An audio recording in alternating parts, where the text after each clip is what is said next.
made a breakthrough to the bottom.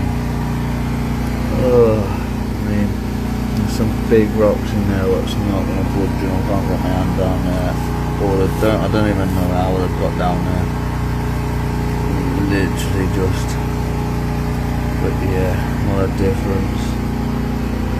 I mean, the mud can actually go through now and wash these all down properly. Soap will go down and move some more as I'm putting the soap on it. But yeah, probably about 15 hours just on them tracks. Absolute mad.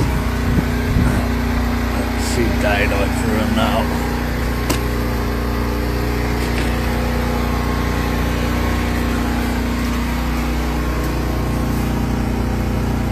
I'm a bit disheartened about them rocks. I want to get them out, but I've got to get the rest of the machine. I'm not even really started on it yet, so I need to clean down the rest of the machine. And I don't know if you can see much under there.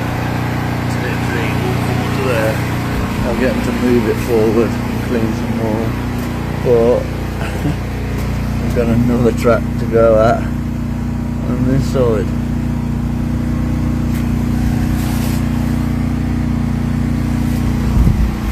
Don't look as bad in there. I have washed some of it down. It's still all jammed. So yeah, we go again.